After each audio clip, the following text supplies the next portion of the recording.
Rebecca Lynn Holloway knew that road better than most.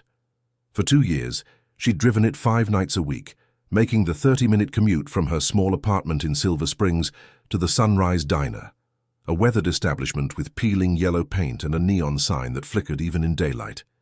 24 years old, raising a daughter alone, Rebecca had learned to navigate her life with the same careful efficiency she used on those dark roads. Headlights cutting through the fog, radio playing low, always watching for the deer that would leap without warning from the tree line. Her co-workers at the diner remembered her as someone who moved through exhaustion like it was just another shift to get through. Maria Santos, who worked the register, would later tell investigators that Rebecca had a way of smiling that made you forget she was probably running on 4 hours of sleep. She'd come in with her hair still damp from the shower, tie that apron on, and just go, Maria said, her voice catching even decades later. Never complained, not once, and God knows she had reason to. The diner itself sat at the edge of what locals called the threshold, that liminal space where civilization meets wilderness, where the parking lot asphalt cracks and gives way to sand and pine needles, where the sounds of highway traffic fade into something older, something that doesn't care about human schedules or electric lights. During the day, it was just another tired roadside stop. But at night, when the last truckers pulled out and the kitchen lights dimmed, the forest seemed to creep closer, reclaiming the margins. October 23rd, 1992. A Friday night. Rebecca's shift ended at 9 o'clock, same as always. The diner manager, Carl Brennan, a heavyset man in his 50s who'd run the place since the late 70s, locked up behind her at 9:17 p.m. He remembered checking his watch because Rebecca had asked if she could leave a few minutes early. Her daughter Emma was staying with Rebecca's mother that night, but Rebecca wanted to call before the little girl went to sleep. She seemed fine, Carl told the Marion County Sheriff's deputies 2 days later, standing in the empty parking lot, pointing to where Rebecca's Toyota had been parked under the broken streetlight. Normal, tired maybe, but that was normal too. She waved when she got to her car. I waved back. Then I went inside to finish the register. That wave. That simple gesture. It would become the last confirmed sighting of Rebecca Lynn Holloway alive. The drive from the Sunrise Diner to Silver Springs should have taken 32 minutes. Rebecca's mother, Patricia Holloway, expected a call around 10 o'clock. When the phone didn't ring by 10:30, Patricia felt the first cold finger of worry. By 11, she'd called the diner. No answer, already closed. By midnight, she'd called the Marion County Sheriff's Office to report her daughter missing. The deputy who took the call, a young officer named Tom Briggs who'd only been on the force 6 months, tried to reassure her. Adults don't get reported missing until they've been gone 48 hours. Maybe she'd stopped at a friend's house, maybe car trouble. Maybe she'd pulled over tired and fallen asleep. All reasonable explanations, all routine. But Patricia Holloway knew her daughter. Rebecca called every single night when Emma stayed over. Every single night, without fail. "Something's wrong," Patricia insisted, her voice steady despite the fear coursing through her. "My daughter wouldn't do this. She wouldn't make Emma worry." It was nearly 56 hours before they found the car. Sunday morning, October 25th. A hunter named Dale Pritchard was checking deer feeders along a network of logging roads about 3 miles into the forest off State Road 40. The area was familiar territory. He'd been hunting those woods for 15 years, knew every turn, every clearing, every spot where the road narrowed to barely more than tire ruts through the underbrush. But that morning, something was different. The blue Toyota Corolla sat at an angle across the trail, driver's door hanging open like a broken wing. The morning sun filtered through the pine canopy in dusty shafts, illuminating the scene with an almost theatrical quality. The car looked staged, deliberately positioned. Dale approached carefully, already reaching for the CB radio in his truck. "There's something wrong here," he'd say later, trying to explain the feeling that stopped him 10 feet from the vehicle. Wasn't just the car. The woods felt off, too quiet. No birds, no squirrels, nothing. Just that car sitting there with the door open, like it was waiting for someone to come back, but you could tell nobody was coming back. The Marion County Sheriff's Office responded with 2 patrol units, Detective Raymond Cole, a 20-year veteran who'd worked everything from burglaries to homicides in Central Florida, took lead on the scene. What he found would puzzle investigators for the next 32 years.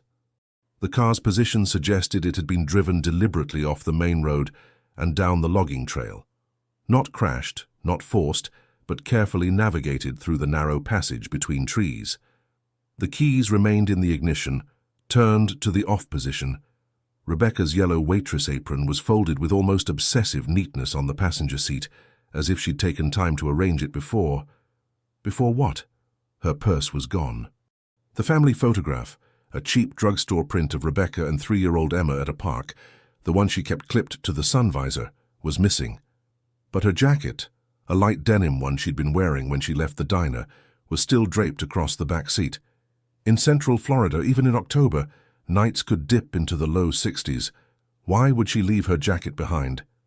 Detective Cole circled the vehicle slowly, photographing from every angle. The interior showed no signs of struggle. No blood, no torn fabric, no scattered belongings. But the exterior told a different story. The driver's side door bore deep scratches, 4 parallel gouges that ran from just below the window down to the lower panel.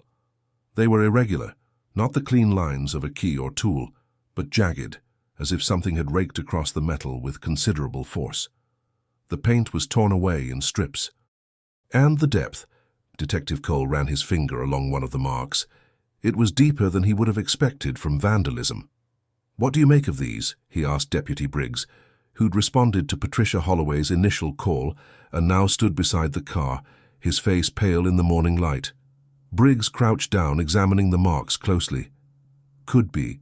I don't know. Animal, maybe. Bear." "Wrong angle," Cole said quietly. "And wrong pattern. Bear's clawed downward, digging. These are horizontal, like something tall grabbed the door." They both fell silent, staring at the scratches. Something tall. The phrase hung between them, uncomfortable and impossible to reconcile with any logical explanation, but it was the smell that truly unsettled the investigators. Inside the car, beneath the normal scents of old vinyl and pine air freshener, was something else, something organic and wrong. Musky, almost sulphurous, with an undertone of damp earth. One deputy opened the trunk, thinking perhaps an animal had died underneath the vehicle. Nothing. The smell seemed to emanate from the interior itself, clinging to the seats, absorbed into the fabric. "I've never smelled anything like that," Detective Cole wrote in his initial report. "Not decomposition, not gasoline or chemical, something I can't identify, unpleasant and persistent." The forensics team from Ocala arrived by early afternoon. They dusted for prints, finding only Rebecca's smeared and overlapping on the steering wheel and door handle, suggesting she'd been the last person to drive the vehicle. They collected fiber samples, soil samples from the tires, photographed every inch of the interior and exterior. But beyond the scratches and the inexplicable odor, the car yielded almost nothing. The surrounding area offered even less. The logging road showed tire tracks, but the sandy soil was too loose to provide clear impressions.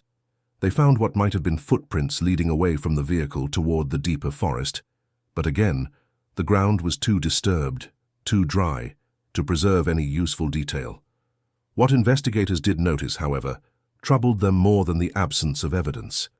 Approximately 30 feet from the car, a small area of ground showed signs of disturbance.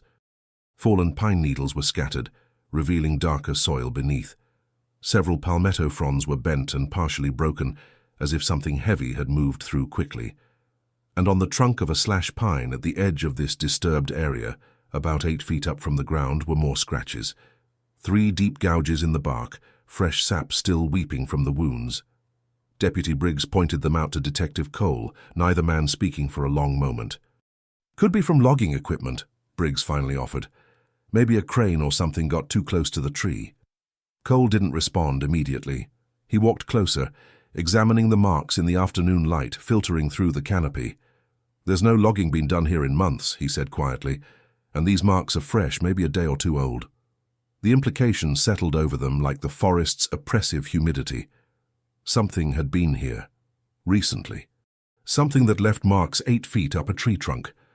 The search for Rebecca Holloway officially began that Sunday evening. Volunteers from Silver Springs and surrounding communities poured into the forest, nearly 200 people walking grid patterns, calling her name, scanning the underbrush for any sign of the young mother. Bloodhounds from the state police tracked her scent from the car approximately 50 yards into the woods before losing it completely, the dogs becoming agitated and refusing to continue in that direction. Their handler, a veteran tracker named James Moore, found this behavior unusual. "Trained search dogs don't just quit," he explained to Detective Cole. "Something spooked them. They kept circling back to the car, wouldn't go deeper into the trees. I've seen them do that maybe twice in 15 years, once when we were near a rattlesnake den and once—" He trailed off, shaking his head. "Once when we didn't find what we were looking for." The search continued for 6 days. Helicopters with thermal imaging swept the forest. Dive teams checked sinkholes and small lakes within a 5-mile radius. Every hunting cabin, every abandoned structure, every known homeless encampment was investigated. They found nothing. Not a piece of clothing, not a footprint, not a single shred of evidence that Rebecca Holloway had ever walked into those woods. It was as if she'd simply vanished at the edge of that logging road, swallowed by the forest itself. Patricia Holloway appeared on local news broadcasts, holding 3-year-old Emma pleading for information. "Someone saw something," she said, her voice breaking, but her eyes fierce.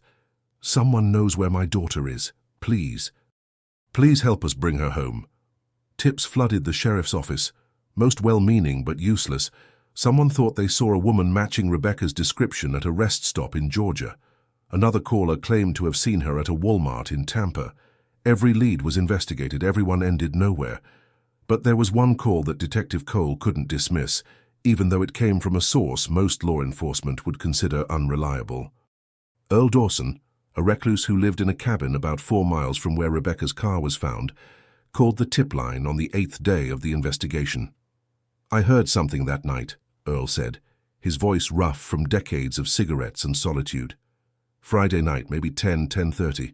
I was on my porch having a smoke, heard something moving through the woods, big, real big, snapping branches like they were twigs." The operator tried to get details. "What kind of animal?" "A bear. Wild hogs were common in those woods. Wasn't on 4 legs, Earl said after a long pause. "I've been in these woods my whole life. I know what a bear sounds like, what hogs sound like. This was different. Heavy steps, 2 legs, I think. And there was this sound with it, like—" He struggled for words. "Like breathing, but deeper. Felt it in my chest more than heard it." When Detective Cole followed up, driving out to Earl's cabin the next day, the old man was reluctant to say more.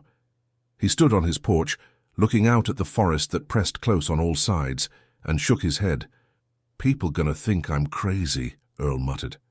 "Hell, maybe I am. Maybe it was nothing, but I heard what I heard. And I'll tell you something else. The woods have been wrong since that night. Too quiet. Even the deer are acting strange. Staying close to the edges won't go deep anymore. It's like something came through here that doesn't belong, and everything else knows it."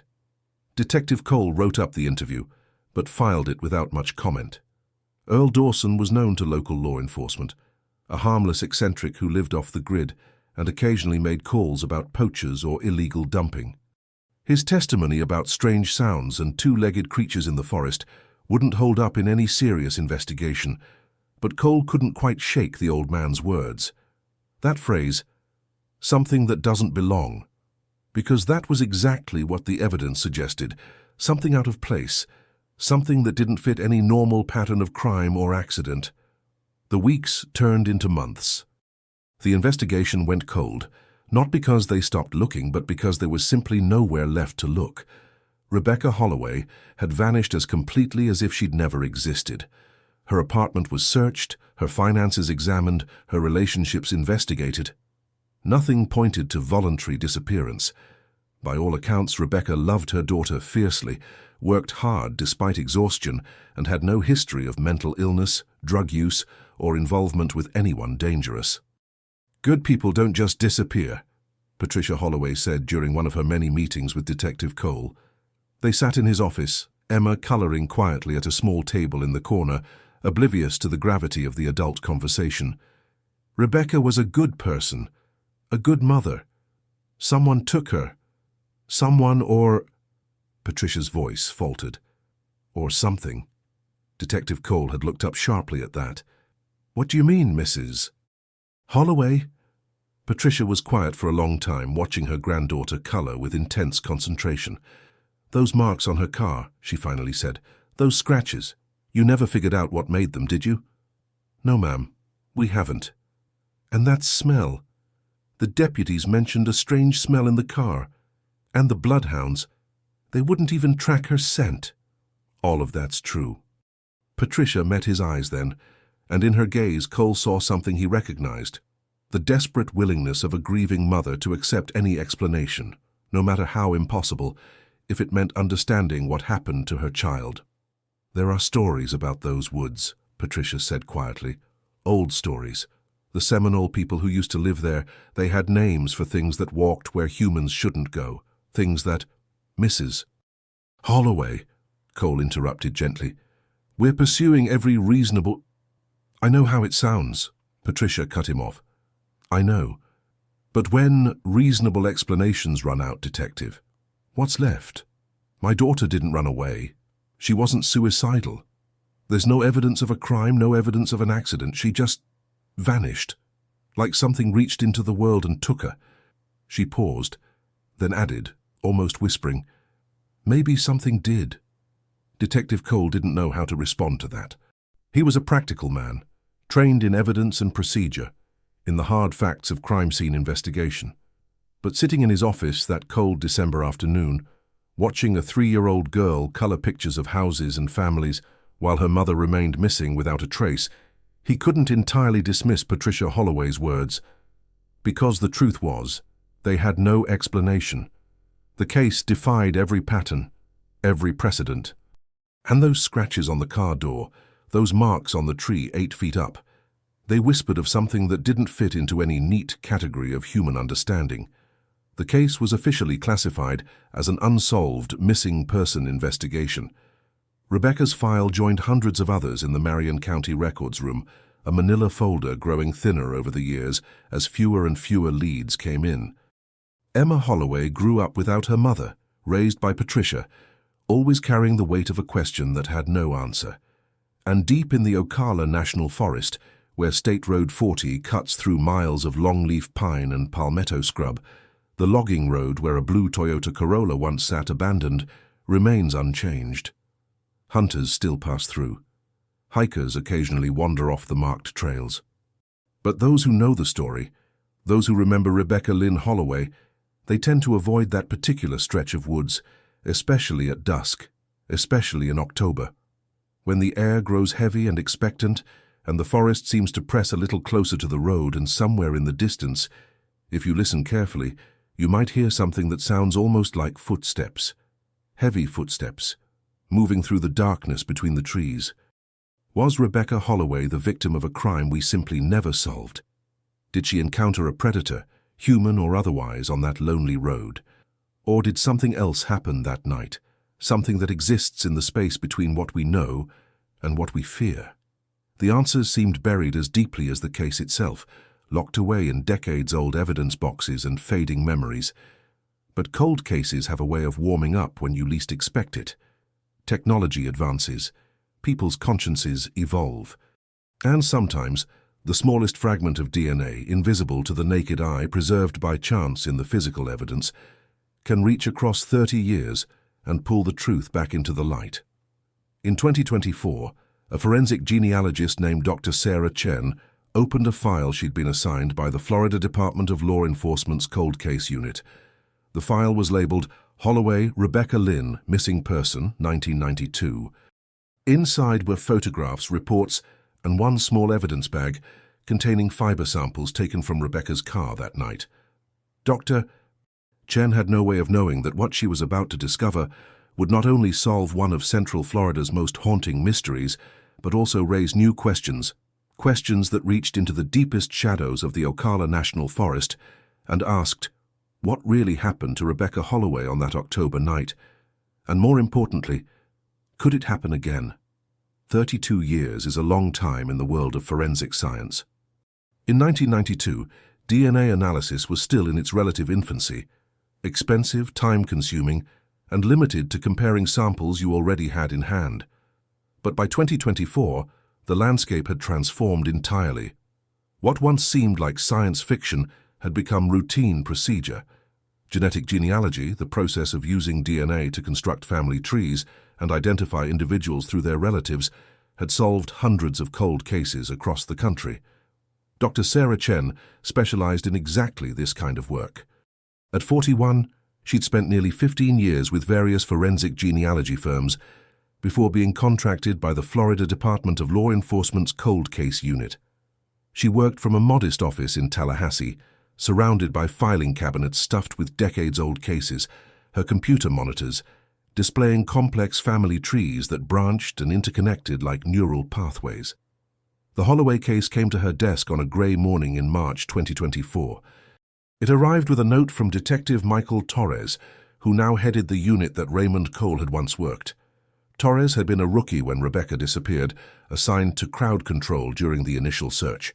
Now, nearing retirement himself, he'd made it a personal mission to review every unsolved case from his early years on the force. Fiber samples from vehicle interior, the evidence log read. Unknown origin. Foreign DNA detected but insufficient for 1992 analysis standards. Doctor. Chen opened the sealed evidence bag carefully, examining the contents under proper lab conditions. The fibers were unremarkable. A few strands of dark hair, some fabric threads, and a small sample of what appeared to be organic matter scraped from the car's interior. But what interested her most was the notation about DNA. In 1992, they detected foreign genetic material, but hadn't been able to process it with the technology available.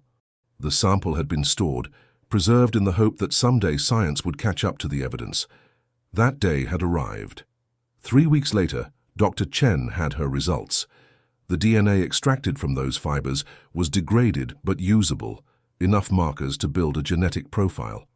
She uploaded the data to GEDmatch, a public genealogy database used by millions of people interested in tracing their ancestry. Within hours, the system identified several third and fourth cousin matches. This was how modern cold cases broke open. You didn't need a direct match to the perpetrator, you just needed their family tree. And everyone has cousins. Dr. Chen began the painstaking work of building backward from those distant relatives, constructing family trees that spanned generations, looking for the convergence point where all those genetic lines would meet. She worked late into the nights, her office lit only by the glow of her monitors, tracing births and deaths, marriages and migrations, following the genetic breadcrumbs through census records and obituaries. 4 months into her investigation, she found him. The family tree converged on a man named Marcus Lee Holloway, no relation to Rebecca despite sharing the common surname, born in 1968 in Palatka, Florida, which put him at 24 years old in October 1992. He'd worked as a long-haul trucker throughout the 90s, driving routes that regularly took him through central Florida, including along State Road 40. Dr. Chen felt the familiar surge of adrenaline that came with a breakthrough. She immediately contacted Detective Torres, who began pulling every available record on Marcus Holloway. What they discovered painted a disturbing picture. Marcus had a criminal history, nothing violent, but a pattern of concerning behavior. Petty theft in his teens, an arrest for stalking in 1989 that resulted in probation, multiple complaints from women who'd reported being followed or harassed, but never enough evidence to prosecute. He'd moved frequently, never staying in one place more than a year or two, always leaving before questions could be asked. And in November 1992, just 3 weeks after Rebecca's disappearance, Marcus had abruptly quit his trucking job and moved to Alabama, telling his employer he needed a fresh start. He'd stayed there for 2 years before moving again, this time to Mississippi, then Louisiana, then Arkansas. Always moving, always one step ahead of his past. Detective Torres stood in Dr. Chen's office, looking at the family tree displayed across 3 monitors, the genetic connections highlighted in blue and red. "Can you be certain?" he asked. "Certain enough for a warrant?" "The DNA from Rebecca's car is a match to Marcus Holloway, with 99.7% certainty," Dr. Chen said. That's as certain as genetics gets. Torres nodded slowly. Then we need to find him. Where is he now? That was when the investigation took its first dark turn into territory Detective Torres hadn't anticipated. Marcus Lee Holloway was dead. He died 6 years earlier in 2018 in a single vehicle accident on a rural highway in northern Arkansas. His truck had left the road in the middle of the night, crashed through a guardrail, and plunged into a ravine. By the time rescue services arrived, he'd been dead for hours. The crash was ruled an accident. He'd likely fallen asleep at the wheel, not uncommon for someone driving commercial routes. But it was the location of the accident that caught Detective Torres's attention. The crash occurred on Highway 7, cutting through the Ozark National Forest, another vast, dense woodland area, not unlike the Ocala National Forest where Rebecca had vanished. And there was something else. When Arkansas State Police had investigated the crash site, they'd noted unusual damage to the vehicle that couldn't be entirely explained by the collision. Deep scratches along the driver's side, as if something had raked across the metal. The report mentioned them briefly, attributing them to tree branches or debris during the vehicle's tumble down the ravine. But when Detective Torres requested photographs from the Arkansas investigation and compared them to the 1992 photos of Rebecca's Toyota, the similarities were unmistakable. The same irregular pattern, the same depth, the same placement, along the driver's side door, horizontal rather than vertical. Torres sat alone in his office late one night, the two sets of photographs spread across his desk, trying to make sense of what he was seeing. Marcus Holloway's DNA had been in Rebecca's car. That was fact. Marcus had left Florida abruptly after her disappearance. Also fact. But the scratches, what did they mean? Had Marcus made them himself, some kind of staging? Or was there something else at work, something that connected these two vehicles across 32 years and 1,000 miles? He picked up the phone and called the one person he thought might have insight, Patricia Holloway. Now 78 years old, Rebecca's mother still lived in Silver Springs, still kept her daughter's memory alive through a small memorial page and annual vigils. Emma, now 35, lived nearby with her own family, carrying her mother's name and legacy. Mrs. Holloway, this is Detective Torres with the FDLE Cold Case Unit. We've had a development in Rebecca's case. The silence on the other end of the line stretched for several heartbeats. After all these years? Patricia's voice was thinner than Torres remembered, worn by time and grief, but still sharp. Yes, ma'am. We've identified DNA from your daughter's vehicle, a man named Marcus Lee Holloway. Did Rebecca ever mention that name? No, Patricia said slowly. I don't... Wait. Holloway? Same as Rebecca. Just a coincidence. He was a truck driver who worked routes through central Florida in the 90s. We believe he encountered Rebecca the night she disappeared. Encountered? Patricia repeated the word with bitter understanding. You mean he killed her? Torres chose his words carefully. We believe he was involved. But Mrs. Holloway, there are some aspects of this case that don't quite fit a typical pattern. I'd like to come speak with you and Emma if you're willing. There are some things about the evidence I need to understand better. They met 2 days later at Patricia's small house, the same house where Rebecca had lived briefly before getting her own apartment, where Emma had spent countless nights waiting for a mother who never came home. The living room was a shrine to memory. Photographs of Rebecca at various ages covered every surface, frozen moments of a life cut short. Emma sat beside her grandmother, a successful real estate agent who'd built a good life despite growing up in the shadow of tragedy. She had her mother's auburn hair, her mother's hazel eyes. Looking at her, Torres could see the young woman in the 1992 photographs, as if Rebecca herself was sitting across from him. You said there are things that don't fit, Emma said, after Torres had explained about Marcus Holloway and the genetic genealogy. What things? Torres hesitated, then pulled out his tablet, displaying the comparative photographs of the scratches. Rebecca's car in 1992, Marcus's truck in 2018. These marks. They appear on both vehicles, 26 years apart in 2 different forests in 2 different states. Emma leaned forward, studying the images. Her face was unreadable, but Torres saw her hand unconsciously reach for her grandmother's. The original investigators couldn't identify what made them, Torres continued. The pattern doesn't match any known tool or animal, and there's something else. He pulled up the reports from the 1992 search, the bloodhounds refusing to track deeper into the forest, the strange disturbances in the area around Rebecca's car, Earl Dawson's statement about hearing something large moving through the woods. "You're telling us this because you think it's relevant," Patricia said quietly. "You think whatever made those marks, it's connected to what happened to Rebecca." "I think there are elements of this case that challenge conventional explanation," Torres said carefully. "But I'm also a detective, trained in evidence and facts.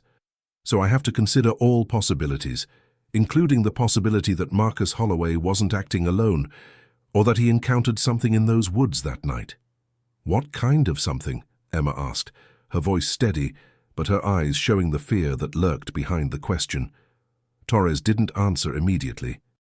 He pulled up one more file, a report he'd only discovered that morning, buried in the archives of the Arkansas State Police. In the months following Marcus Holloway's death in 2018, there had been several reports from the area around the crash site. Hikers hearing strange sounds in the Ozark forest, a park ranger finding large unidentified tracks near a campground, a hunter claiming to have seen something moving through the trees at dusk, something that walked upright but moved with an inhuman fluidity. "I don't know," Torres admitted, "but I've been a detective for 34 years. I've worked homicides, missing persons, cold cases. I've seen what humans are capable of, the worst we can do to each other. But this case—" He trailed off, searching for words. "This case has elements I can't categorize, and that troubles me more than I can express." Patricia was quiet for a long moment, her aged hands folded in her lap. When she spoke, her voice carried the weight of 3 decades spent living with unanswered questions. "The detective who worked Rebecca's case back then, Raymond Cole, he came to see me about a year before he retired. This was maybe 2005, 2006. He sat right where you're sitting now, and he told me something he'd never put in any official report." Torres leaned forward. "What did he tell you?" "He said that in all his years investigating crimes, he'd learned to trust his instincts, and his instincts told him that whatever happened to Rebecca wasn't a normal crime. He said the evidence, or the lack of it, suggested something he couldn't explain with traditional police work. He asked me about the old stories, the ones I'd mentioned to him once, stories about the Ocala forest, about things that lived in the deep woods, things the Seminole people warned about." Emma looked at her grandmother with surprise. "You never told me this." "Because it sounds crazy," Patricia said gently. "It sounds like an old woman who can't accept that her daughter was murdered by a random predator, so she invents supernatural explanations to make sense of the senseless." She turned back to Torres. "But now you're sitting here, showing me photographs of scratches that appear decades apart in different places, telling me about bloodhounds that refuse to track, about strange sounds and missing evidence. And I have to ask, Detective, what do you really think happened to my daughter?" Torres took a deep breath. This was the moment where his training and his instincts diverged, where the careful protocols of law enforcement met the uncomfortable reality of evidence that didn't fit any known pattern. "I think Marcus Holloway was there that night," he said slowly. "His DNA proves that. But I don't think he was alone, and I don't think what happened to Rebecca was a typical abduction or murder. The complete absence of remains, the scratches on the vehicle, the behavior of the search dogs, the reports from Earl Dawson, taken individually, each element has a possible rational explanation. But together?" He paused. "Together, they suggest something outside my experience." "Something in the woods," Emma said quietly. It wasn't a question. "Maybe," Torres acknowledged. "Or maybe Marcus Holloway was involved in something we don't fully understand yet. Maybe there's a human explanation for all of this that we just haven't found. But I owe it to your mother's memory to consider every angle, even the uncomfortable ones." Patricia reached over and took the tablet from Torres, studying the photographs of the scratches with eyes that had spent 32 years searching for answers. "You said Marcus Holloway died in a crash. Was it really an accident?" Torres had been waiting for that question. The Arkansas investigation concluded it was. Single vehicle, no witnesses, happened around 2 in the morning on an empty highway, but He pulled up another file. The crash site was investigated by a rookie state trooper. His report mentions something unusual that his supervisor later dismissed. He said when he arrived at the scene before the rescue teams got there, he heard something in the woods near the crash. Heavy movement. And there was a smell. He described it as organic, musty, unpleasant. He thought maybe a bear had been drawn to the crash, but when he swept the area with his flashlight, he didn't see any animal. The room fell silent. Outside, the Florida afternoon was bright and ordinary, birds singing, traffic humming in the distance, the mundane sounds of everyday life. But inside Patricia's living room, surrounded by photographs of a woman who'd vanished without explanation, the atmosphere felt heavier, charged with questions that reached beyond comfortable reality. "What do we do now?" Emma finally asked. "If Marcus Holloway is dead, how do we find out what really happened?" "We follow the evidence wherever it leads," Torres said. "And right now, it's leading me back to the Ocala National Forest. I want to re-examine the site where Rebecca's car was found. Modern forensic techniques might find something the 1992 investigation missed. And I want to talk to anyone who was involved in the original search, anyone who might remember details that didn't make it into the reports." What he didn't say, what he was barely willing to admit to himself, was that he also wanted to understand the woods themselves, because increasingly, Torres was beginning to believe that the forest was more than just the setting for Rebecca's disappearance. It was a participant in the mystery, a place where the normal rules seemed to bend, where something existed that challenged the boundaries between known and unknown. Over the next 2 weeks, Detective Torres assembled a small team: Dr. Sarah Chen, a forensic anthropologist named Dr. James Reeves, and 2 ground-penetrating radar specialists. They secured permission to conduct a thorough search of the area around the old logging road using technology that hadn't existed in 1992. The forest had changed in 3 decades, yet somehow remained exactly the same. The logging road was more overgrown now, barely passable even with 4-wheel drive vehicles. The slash pines had grown taller, their canopy denser, but the atmosphere Torres noticed immediately, that sense of oppressive stillness, of being watched, that hadn't changed at all. Dr. Reeves, a veteran of dozens of search operations, felt it too. "Odd energy here," he commented, as they set up equipment at the old site. "Forests usually have a kind of background noise. Insects, birds, small animals moving through the underbrush. This place is too quiet."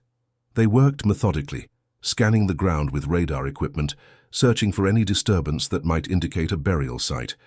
The technology could detect variations in soil density up to 15 feet deep, revealing everything from old foundations to disturbed earth where something had been buried. On the 3rd day, they found something. Approximately 60 feet from where Rebecca's car had been positioned, in a slight depression where palmetto scrub grew thick, the ground-penetrating radar showed an anomaly. The soil density was different, suggesting something had disturbed the earth years ago. Dr. Reeves marked the site and carefully began excavation. Torres stood nearby, his heart pounding with the possibility of finally finding Rebecca's remains, of giving her mother and daughter the closure they'd been denied for 32 years. But what they uncovered wasn't human remains. At a depth of about 3 feet, Dr. Reeves's brush revealed something pale and curved. He worked carefully, clearing away soil until the object's shape became clear. It was bone, but not human bone. "What is it?" Torres asked, crouching beside the excavation. "Doctor." Reeves lifted the bone carefully, turning it in the afternoon light. It was large, at least 18 inches long, with a distinctive curve and a rough texture.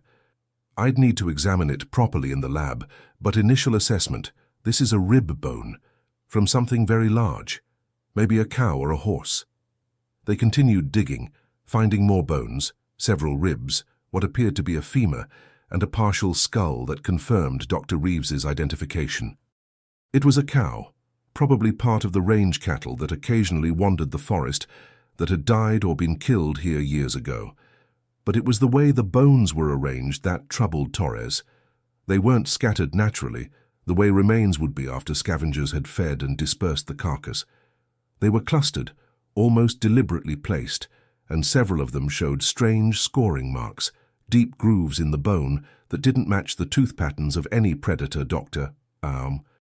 Reeves could identify. "Whatever fed on this animal," Dr. Reeves said quietly, examining the scored bones. "It wasn't a typical predator. These marks are too deep, too irregular. And look at this." He pointed to the partial skull, which had been cracked open from the top. "Something broke through the cranium to access the brain. That takes considerable force and purpose." They bagged the bones as evidence, though evidence of what, Torres wasn't entirely sure. But the discovery raised more questions. Had Rebecca stumbled upon something feeding in these woods that night? Had Marcus Holloway encountered the same thing years later? As the sun began to set and the team packed up their equipment, Torres found himself standing at the edge of the excavation site, looking deeper into the forest where the shadows were already thick with approaching night. The temperature was dropping, and with it came that smell, faint but unmistakable, the same musky organic odor that had been noted in Rebecca's car 32 years ago. Dr. Chen appeared beside him, following his gaze into the darkening woods. "You feel it too," she said quietly. "Something wrong about this place?" Torres nodded. "I've been in bad places before. Crime scenes, places where terrible things happened. But this is different. This feels..." He struggled for the right word. "Ancient. Like we're standing in a space that belongs to something else, and we're only tolerated here as long as we don't go too deep. Could a place hold memory? Could it harbor something that existed in the margins of human experience? Something that occasionally crossed paths with people unlucky enough to be in the wrong place at the wrong time?" Part 3. The bones from the Ocala excavation site arrived at the University of Florida's forensic laboratory on a humid morning in early June. Dr.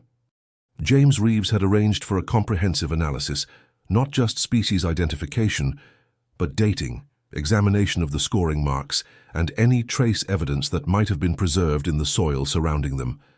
Detective Torres received the preliminary report 2 weeks later. The cow had died approximately 30 to 35 years ago, which placed it within the relevant time frame of Rebecca's disappearance. The cause of death couldn't be determined with certainty, but the pattern of bone damage suggested the animal had been killed violently and then partially consumed by something that left marks unlike any catalogued predator. "The scoring on the bones is inconsistent with known North American carnivores," Dr. Reeves's report stated. "The depth and pattern suggest an implement or dentition structure I cannot identify. The cranial damage indicates extreme force. Something struck or gripped the skull with sufficient pressure to cause catastrophic fracturing." Torres sat in his office, rereading that line. Something struck or gripped the skull. He thought about the scratches on Rebecca's car, on Marcus Holloway's truck, about Earl Dawson hearing heavy, two-legged footsteps, about bloodhounds refusing to track deeper into the forest. He picked up his phone and made a call he'd been putting off for days, to Dr. Margaret Ashford, a cryptozoologist and wildlife biologist based in Oregon, who'd published several papers on unexplained predation patterns in North American forests. Torres had never believed in cryptozoology, the study of animals whose existence wasn't scientifically proven, but he was running out of conventional experts. Dr. Ashford answered on the third ring, her voice warm and professional. When Torres explained his situation, she listened without interruption, then asked him to send photographs of the scratches, the bone scoring, and the excavation site. "Give me 2 days," she said. "I want to compare these to some other cases I've consulted on." Those 2 days felt like 2 weeks. Torres spent them interviewing people who'd been involved in the original 1992 investigation. Most were retired now, some had moved away, 2 had died. But those who remained all remembered the case, and more importantly, they remembered the feeling they'd had working in those woods. Deputy Tom Briggs, now a grey-haired man of 58, running a bait shop near Silver Springs, met Torres at a quiet diner off Highway 40. Briggs ordered coffee and sat quietly for a moment, looking out the window at the passing traffic before speaking. "I knew you'd come eventually," Briggs said. "When I heard they'd reopened the case, I knew someone would want to talk about the things we didn't put in the reports." "What things?" Torres asked. Briggs wrapped both hands around his coffee cup, as if drawing warmth from it despite the Florida heat outside. "Ray Cole. Detective Cole." He told us not to include certain details in our official statements, said it would make the investigation look unprofessional, like we were chasing shadows instead of leads. But there were things, Detective. Things we all saw or heard that didn't make sense. Over the next hour, Briggs described experiences that had haunted him for 3 decades. The second night of the search, when volunteers had spread out through the forest calling Rebecca's name, several of them had heard something answering. Not words, just a sound like breathing, heavy and deep, coming from different locations in the woods. Moving. At first we thought it was an echo, Briggs said, or maybe another search party. But the sound didn't match. It was too low, I don't know how to describe it, felt wrong. One of the volunteer searchers, a man named Robert Chen, who'd moved to California years ago, had reported seeing something on the 4th night. He'd been walking a grid pattern with his flashlight when he noticed movement between the trees about 50 yards away. Large, upright, moving with a strange gait that wasn't quite human, but wasn't quite animal either. Robert shined his light in that direction, Briggs continued. Said he saw something reflecting back, eyes maybe, but too high up, maybe 7 or 8 feet off the ground. He called out, thinking it might be another searcher. The thing, whatever it was, went still for a moment. Then it moved away so fast Robert said it was like it just vanished. He came back to the command post, white as a sheet, said he wasn't going back in those woods. Did Detective Cole investigate Robert's sighting? Torres asked. He tried.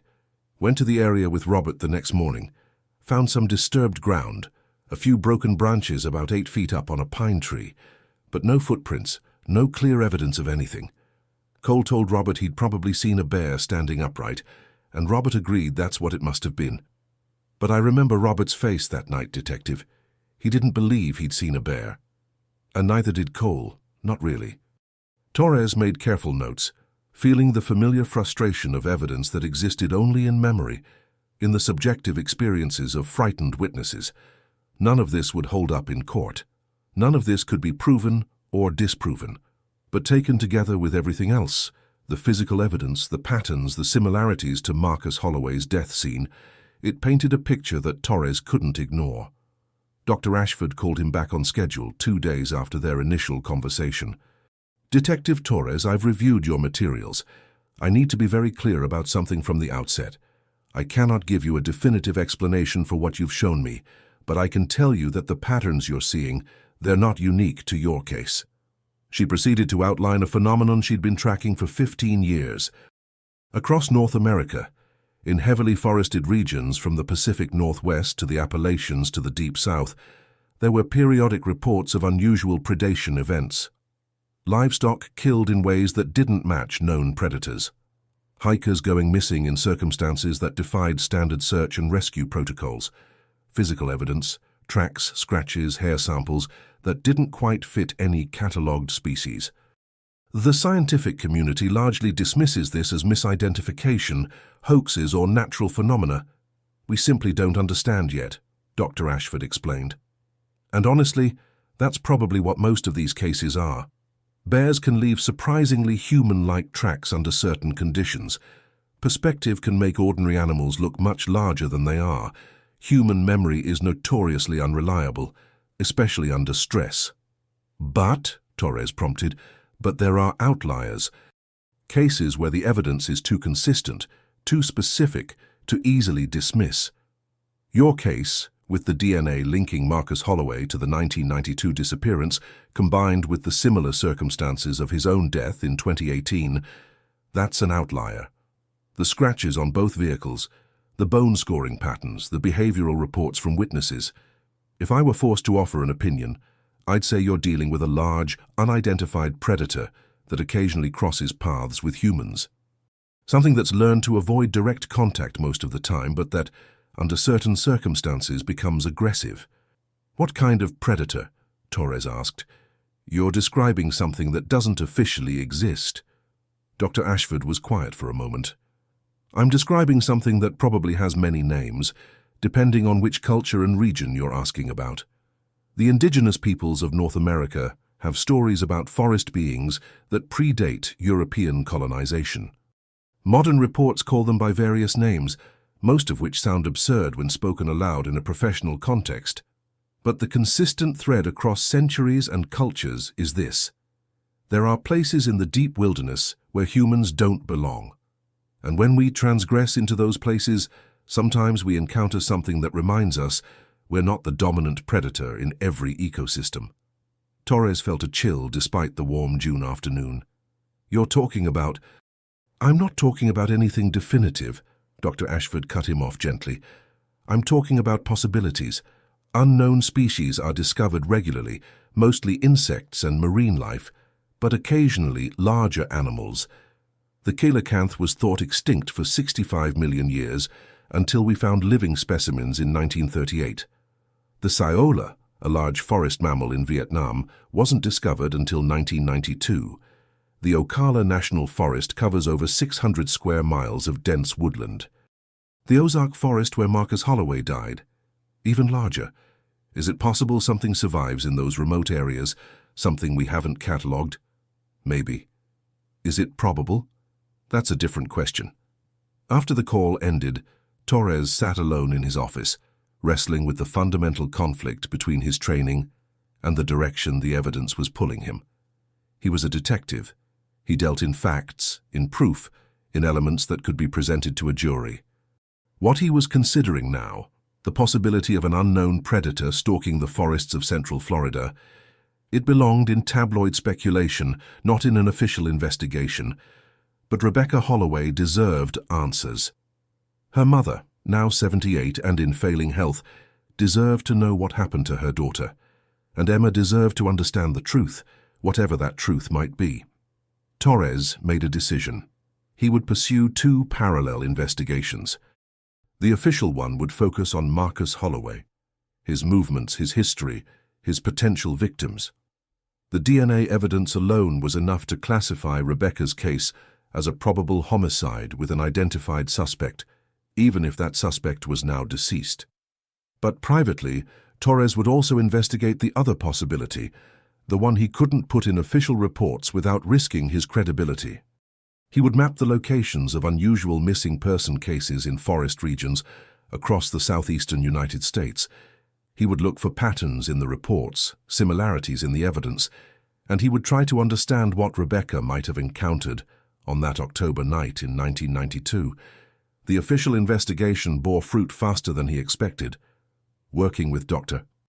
Chen, Torres used genetic genealogy to identify 3 other women who'd gone missing in the mid to late 1990s, under circumstances similar to Rebecca's disappearance. All were in their 20s. All had last been seen near remote forest roads. All vanished without a trace, their vehicles found abandoned with unexplained damage. One was in southern Georgia, near the Okefenokee Swamp. One was in northern Alabama, close to the Bankhead National Forest. The third was in eastern Tennessee, on the edge of the Cherokee National Forest. Torres requested case files from all 3 jurisdictions, looking for any evidence that might contain DNA. The Tennessee case yielded results. In 1997, a woman named Jennifer Pace had disappeared after her car broke down on a rural highway near the forest. Her vehicle was found 3 days later with scratches on the driver's side door, scratches that looked hauntingly familiar when Torres compared them to the Rebecca Holloway and Marcus Holloway photographs. A leather jacket that had been in Jennifer's car was tested using modern DNA techniques. The results came back positive for a genetic match to Marcus Lee Holloway. Torres now had proof that Marcus had been at multiple disappearance sites. He'd left his DNA in at least 2 vehicles belonging to women who'd vanished. The pattern was clear. Marcus Holloway had been a serial predator, operating across multiple states throughout the 1990s, targeting vulnerable women in remote locations. The case should have been solved. Torres should have been able to close the file, issue a press release identifying Marcus as the perpetrator of at least 2 murders, and give the families the closure they desperately needed. But the evidence didn't stop there. Because in every single case, Rebecca's, Jennifer's, and the 2 where DNA evidence wasn't available, there were those same troubling details. Scratches on vehicles that didn't match tools or known animals, strange reports from search parties, bloodhounds refusing to track, and in Marcus's own death, the same pattern repeated. Torres spread crime scene photographs across his desk, arranging them chronologically. Rebecca Holloway, 1992. Jennifer Pace, 1997. Karen Mills, 1998. The Georgia case, no DNA but matching circumstances. And Marcus Holloway himself, 2018. 4 separate incidents, spanning 26 years, in 4 different locations. But the scratches, those irregular deep gouges in metal, they looked like they'd been made by the same thing. The question Torres couldn't escape was this: if Marcus was the killer, what made the scratches, and why did they appear on his own vehicle at the site of his death? Late one evening, Torres received an unexpected call from Emma Holloway. "Detective, I need to show you something. Can you come to my grandmother's house tomorrow?" Torres arrived the next afternoon to find Emma and Patricia waiting, along with an old cardboard box that hadn't been opened in decades. "We found this in my grandfather's things after he died," Emma explained. "He was a local historian, collected stories about Central Florida. Most of it's just old newspaper clippings and notes about pioneer families. But there's one folder he kept separate marked, 'Not for publication.'" Patricia handed Torres a worn manila folder. Inside were newspaper clippings going back to the 1920s, missing persons cases from the Ocala area, spanning nearly a century. Most were brief notices: hunters who'd gone into the forest and never returned, homesteaders who'd vanished from remote cabins, occasional tourists who'd wandered off marked trails. But what caught Torres's attention was a pattern. Every decade or so, there would be a cluster of disappearances, sometimes 2 or 3 within a few years, always in the same general area of the forest, always without explanation. Then nothing for years, sometimes a decade, before it started again. "My grandfather believed something lived in those woods," Patricia said quietly. "He interviewed old-timers back in the 50s and 60s, people whose families had been in Florida since before it was a state. They all had stories about the deep forest, about places where livestock would disappear, where hunters knew not to go. Most dismissed it as superstition or tall tales, but my grandfather took it seriously. He thought there was a predator in the Ocala forest, something large, intelligent, and rare enough that most people never saw it." Torres examined a yellowed news clipping from 1931. A hunting party had found a campsite abandoned in the woods with signs of a violent struggle. One member of the party, Mr. Harold Sykes, reported seeing large footprints leading away from the site, the article read. Mr. Sykes claimed the tracks were human-like, but much larger, suggesting a man of unusual size. Local authorities found no evidence to support claims of foul play. Another clipping from 1967 described a forestry worker who'd gone missing. His truck was found on a logging road, driver's door showing unexplained damage described as deep scratch marks. The worker's body was never recovered. "Detective Cole saw this folder," Patricia said.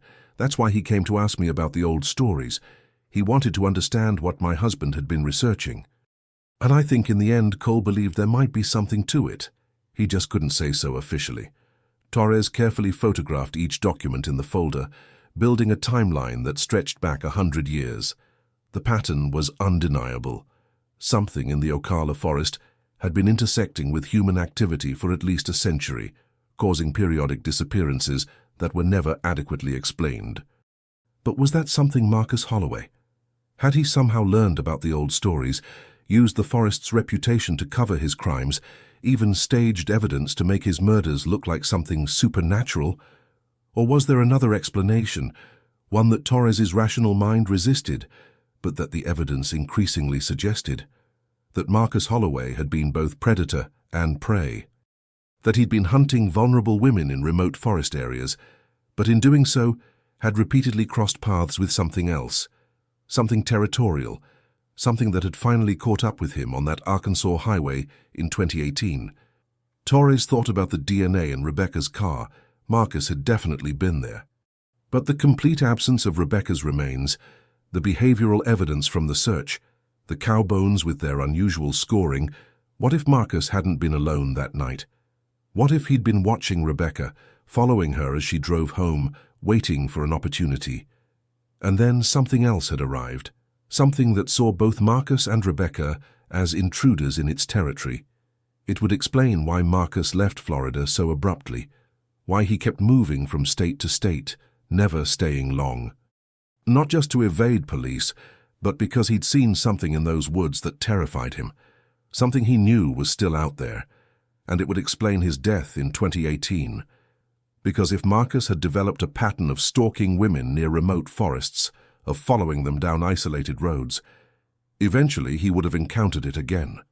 The thing that lived in the deep woods, that left scratches on vehicles and marks on trees 8 feet up, that moved with heavy footsteps and watched from the shadows. Torres knew how this sounded. He could imagine presenting this theory to his superiors, to a prosecutor, to anyone trained in conventional law enforcement. They would think he'd lost his mind, that the stress of cold case work had finally broken his grip on reality. But late at night, studying the evidence spread across his desk, Torres couldn't shake the feeling that he was seeing the truth for the first time. A truth that was more complex than serial killer or missing persons case. A truth that existed in the uncomfortable space between what we know and what we fear, where human evil and natural predation intersected in the deep forests of America. The question now was what to do with that truth. How to give Rebecca's family closure, while acknowledging that some elements of her disappearance might forever remain beyond complete understanding. And more urgently, if something did exist in those forests, something dangerous and territorial, how many other Marcus Holloways were out there? How many other people were walking into wilderness areas, thinking they were the predators, unaware they might become prey? Was this all the work of a single human killer whose crimes happened to occur in places where local folklore made them seem supernatural? Or had Rebecca Holloway, on that October night in 1992, become the victim of 2 predators, one human, one unknown, intersecting in the darkness of the Ocala National Forest? Detective Torres made a decision that would have been unthinkable at the beginning of his career. He requested permission to travel to Arkansas, to the site where Marcus Lee Holloway had died 6 years earlier. He wanted to see the location himself, to understand the context of Marcus's final moments. The Florida Department of Law Enforcement approved the trip, viewing it as due diligence in building a comprehensive case against Marcus as a suspected serial killer. They didn't know that Torres was also searching for something else, evidence of a pattern that transcended conventional criminal investigation.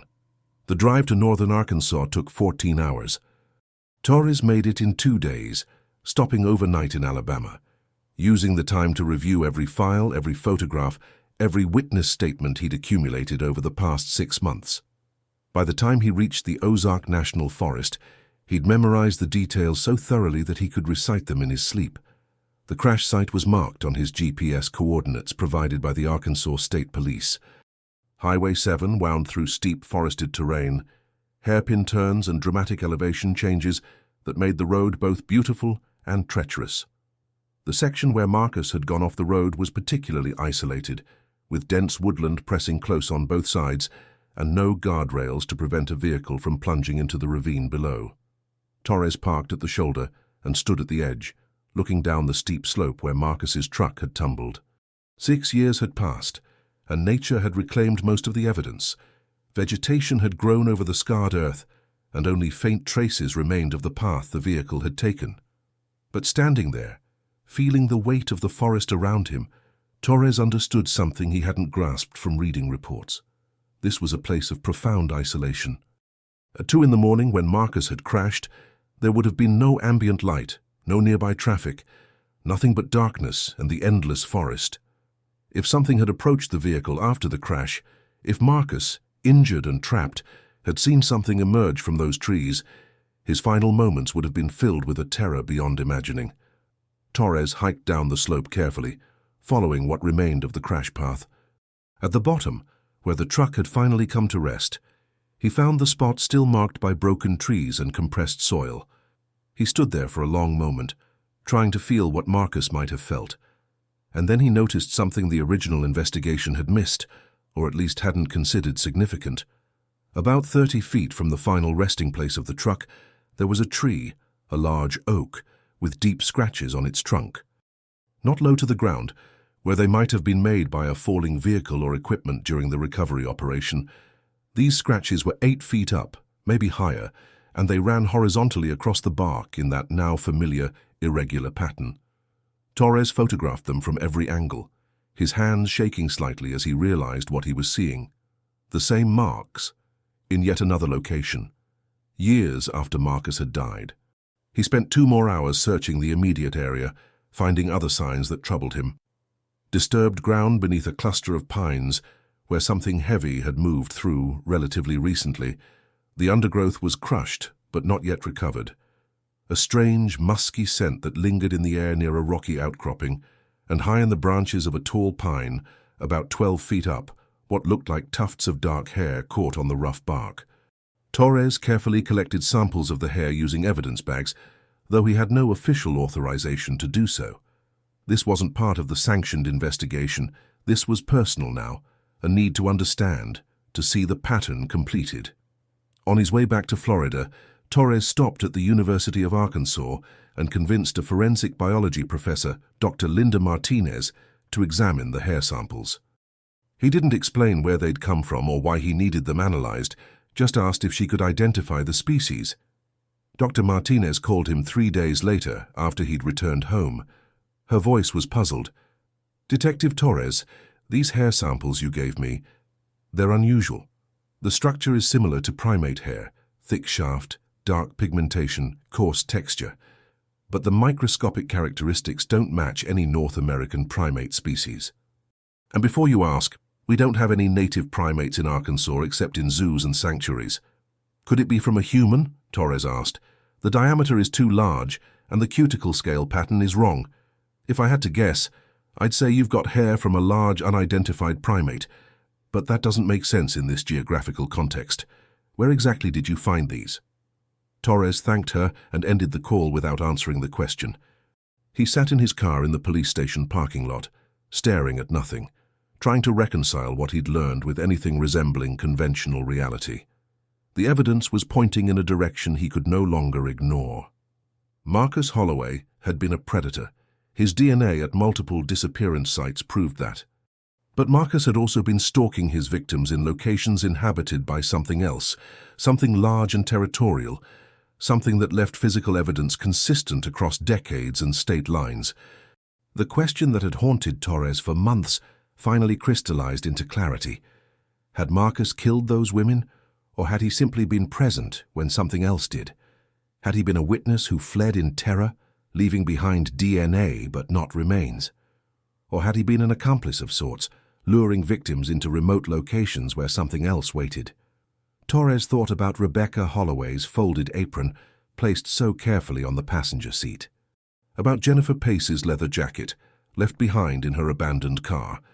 Personal items carefully arranged, as if someone had taken time to organize them.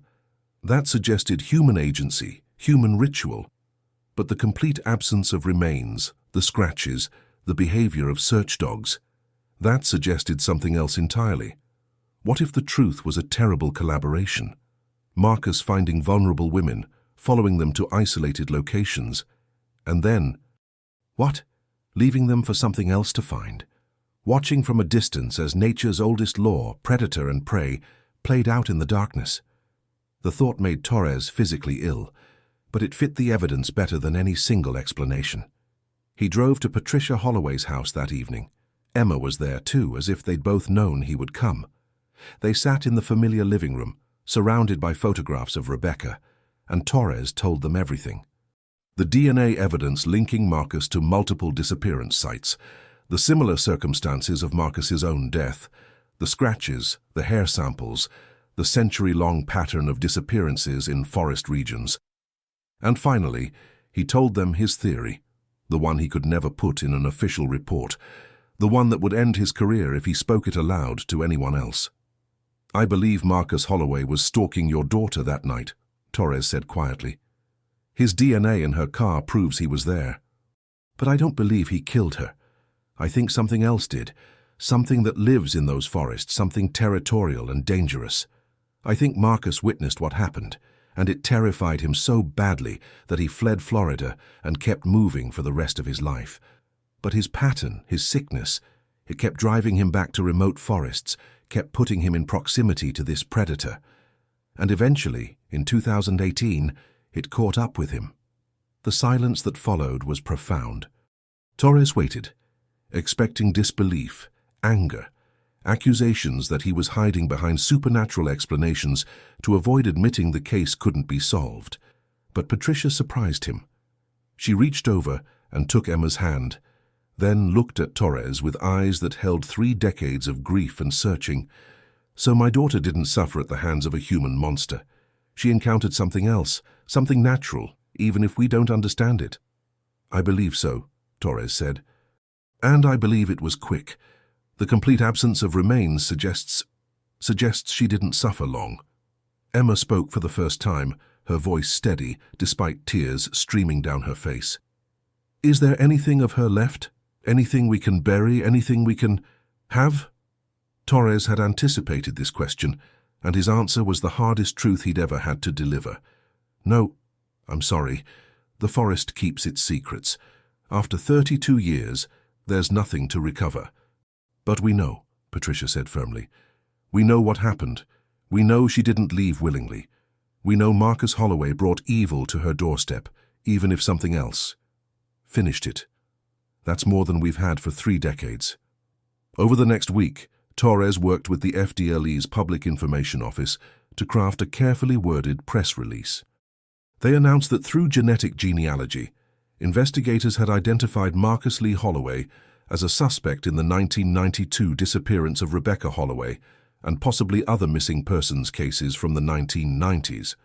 They noted that Marcus had died in 2018, precluding prosecution, but that the investigation had provided answers to families who'd waited decades for closure.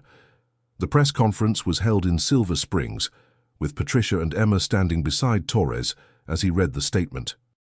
News crews from across Florida attended, and the story went national. Another cold case solved by genetic genealogy, another family given answers after years of uncertainty. What Torres didn't mention, what he would never mention publicly, was the rest of the evidence. The scratches, the hair samples, the patterns that suggested something beyond Marcus's human cruelty. That truth belonged to the forest and to the families who'd lost loved ones to its darkness. But privately, Torres compiled a comprehensive file. Everything he'd found, every photograph, every witness statement, every piece of evidence that pointed toward an unknown predator inhabiting remote forest regions. He made copies and sent them to Dr. Margaret Ashford, the cryptozoologist, who'd helped him understand the broader patterns. I can't prove any of this, Torres wrote in his cover letter, and I won't risk my career or credibility by making official claims. But if you're right, if there is something out there, then people need to know. Not to panic, not to start hunting expeditions, but to respect. To understand that when we go into deep wilderness, we're entering territory that doesn't belong to us. And sometimes there are consequences for that trespass. Dr. Ashford called him after receiving the file. You've documented something remarkable here, Detective. This is the most comprehensive collection of correlating evidence I've seen. But you understand that even with all this, mainstream science won't accept it. There's no body, no clear photograph, no specimen, just circumstantial evidence and testimony that can be explained away. I know, Torres said, but it's the truth, or as close to truth as we can get. What will you do now? She asked. Torres looked out his office window at the ordinary Florida afternoon, palm trees swaying in the breeze, traffic moving along the street, people going about their normal lives, unaware of the mysteries that existed just beyond the edge of civilization. I'm going to close the case, he said, give the families peace, and hope that whatever is out there in those forests stays there. Because if it doesn't, if it starts moving closer to populated areas, if the pattern changes, we're not prepared for that. We don't even have a framework for understanding what we'd be dealing with. 3 months after the press conference, Patricia Holloway passed away peacefully in her sleep. She was 81 years old and had lived just long enough to know what happened to her daughter. Emma arranged a memorial service that doubled as a remembrance for Rebecca, finally able to mourn properly after 32 years of uncertainty. Torres attended the service, standing in the back of the small church, watching as Emma spoke about her mother, a woman she barely remembered but had carried with her every day of her life. My mother was taken from us in a way we don't fully understand, Emma said, but she was brave, she was strong, and she loved me with everything she had. That's what I choose to remember, Not the mystery of how she died, but the certainty of how she lived. After the service, Emma approached Torres. "Thank you," she said simply, "for not giving up, for finding answers when everyone else had moved on." "I'm sorry I couldn't bring her home," Torres said. Emma shook her head. "You brought us truth. In the end, that's what we needed most. Not knowing was worse than any answer could be." She handed him a small photograph. Rebecca holding infant Emma, both of them smiling, frozen in a moment of perfect joy before tragedy came. "Keep this," Emma said. "Remember that she was a real person, not just a case file. And maybe it'll remind you that some mysteries are meant to stay in the dark. We got our answers. That's enough." Torres returned to his office that evening and filed the Holloway case as closed. Suspect identified, deceased, investigation complete. He placed the photograph Emma had given him in his desk drawer, next to the unofficial file he kept on forest disappearances. Over the following years, Torres would occasionally receive reports from other jurisdictions, missing persons in remote forest areas, abandoned vehicles with unexplained damage, witnesses reporting strange sounds or sightings in the deep woods. He would review each one carefully, looking for the pattern, and when he found it, he would quietly share information with the investigating officers, never mentioning his theory, just suggesting they might want to expand their search parameters or consider unusual predation. Some cases were solved through conventional means: human perpetrators arrested, remains recovered, justice served. Others remained mysteries, joining the long list of people who'd walked into the wilderness and never returned. And deep in the Ocala National Forest, where State Road 40 cuts through miles of longleaf pine and palmetto scrub, the logging road where Rebecca's car was found remains largely unchanged. The forest continues its ancient rhythms, indifferent to human tragedy, keeping its secrets beneath the canopy. Hunters still pass through those woods. Hikers still explore the trails. Most emerge safely, with nothing more than stories about beautiful scenery and wildlife encounters. But occasionally, rarely but not never, someone doesn't come back. Their vehicle is found abandoned, showing signs of disturbance, but no clear evidence of foul play. Search parties scour the area, finding nothing, and eventually the case goes cold, joining the others in the archive. Local residents, especially those whose families have lived in Central Florida for generations, know the stories. They know there are places in the forest where you don't go alone, where you don't linger after dark, where the normal rules seem to bend. They tell their children to respect the wilderness, to stay on marked trails, to never underestimate what might be watching from the shadows. And on quiet October evenings, when the air grows heavy and the sun sets behind the pines, if you stand at the edge of that forest and listen carefully, you might hear something moving through the distant trees. Heavy footsteps, perhaps, or maybe just the wind, maybe just the natural sounds of a wild place where humans are tolerated but not welcomed. Detective Michael Torres retired from the FDLE in 2028 after 38 years of service. On his last day, he took one final drive out to the Ocala National Forest, to the logging road where Rebecca's car had been found 36 years earlier. He stood at the edge of the tree line, feeling the familiar weight of the place, the sense of being watched that never quite left. "I never proved it," he said quietly to the forest, to Rebecca's memory, to whatever might be listening in the shadows. "But I know you're there, and I hope in some way you understand that we were just trying to find the truth." The forest offered no answer, just the whisper of wind through pine needles and the distant call of a hawk circling overhead. Torres stood there for several minutes, then turned and walked back to his car. As he drove away, heading back toward civilization and retirement, he glanced in his rearview mirror one last time.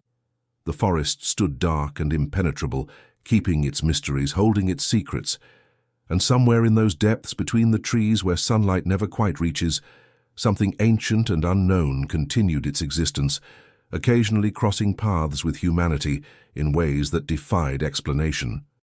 The Rebecca Holloway case was closed. Marcus Lee Holloway was identified as the primary suspect. The families had their answers. Justice, in its imperfect human form, had been served. But the deeper truth, the one that existed beyond courtrooms and evidence reports, beyond what could be proven or disproven, that truth remained in the forest. And perhaps that was exactly where it belonged. Because some boundaries are meant to be respected. Some places are meant to remain wild. And some mysteries, no matter how much we want to solve them, are meant to remind us that we don't control everything, that we don't understand everything, and that the world still holds spaces where the unknown can exist. Rebecca Lynn Holloway, 24 years old, a young mother with auburn hair and hazel eyes, walked into one of those spaces on an October night in 1992. What she encountered there, whether it was purely the evil of Marcus Lee Holloway or something far older and stranger, we'll never know with absolute certainty.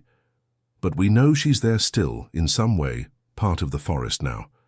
And every year on the anniversary of her disappearance, Emma brings flowers to the edge of that logging road, placing them at the tree line, a small memorial to a mother she barely knew but never forgot. The flowers are always gone by the next morning.